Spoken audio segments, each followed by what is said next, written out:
Hello again. Welcome to our March 24th devotion. During yesterday's devotion, I am aware of how uncomfortable I was because it was too much like talking to myself and yet seeing myself at the same time. And if it was a little bit more wooden, more deer in the headlights, coming across, I apologize for that, because usually when I talk to myself, I don't have to look at myself. That was just, that's an eerie experience. Maybe I'll get used to it. With any luck, I won't have to get used to it for terribly long.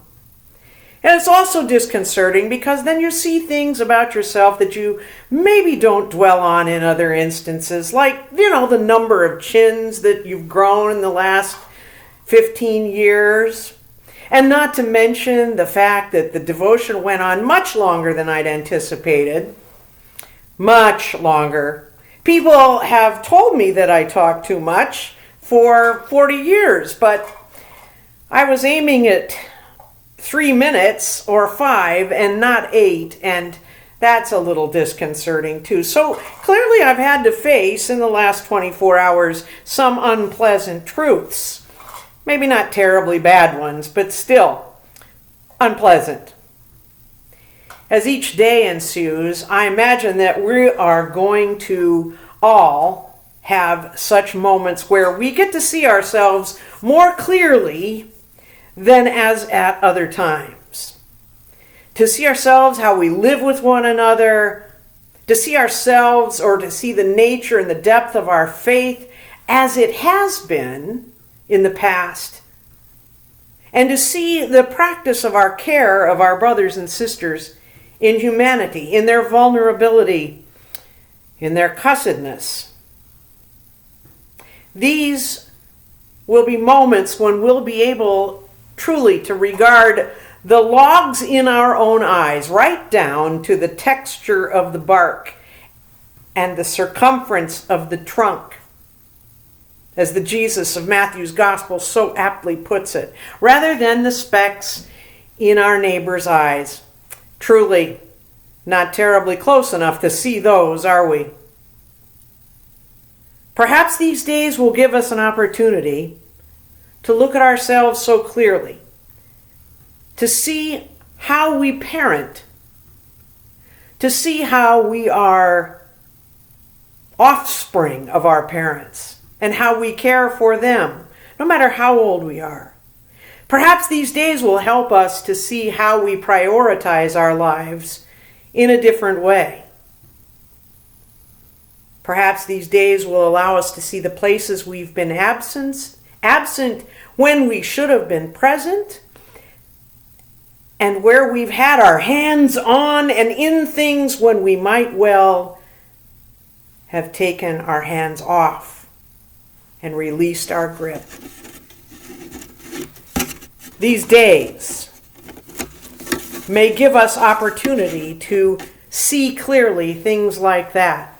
Can't help that is very much different from the sort of moment that David had with Nathan, from which we understand Psalm 51 to arise. And we began Lent with this psalm. But there is this segment in the middle. You desire truth in the inward being. You desire truth in the inward being. Therefore, teach me wisdom in my secret heart. Purge me with hyssop, and I shall be clean. Wash me, and I shall be whiter than snow. Let me hear joy and gladness. Let the bones that you have crushed rejoice. Hide your face from my sins and blot out all my iniquities. And then the part we all know from Psalm 51, especially those of us of a certain generation. Okay, we'll just say old. We remember singing in church these words, "Create in me a clean heart, O God, and renew a right spirit within me.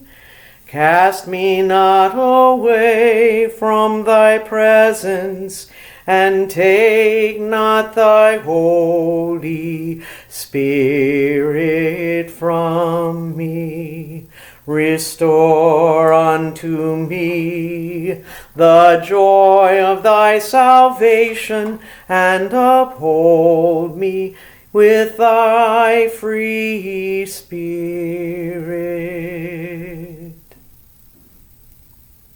Our prayer for these days is a prayer that, as we see ourselves more clearly, we may also see more and beyond the depth and the breadth of God's love and God's presence, transcending our fear and outstripping our self-knowledge and beating down our worst instincts and remaking us all.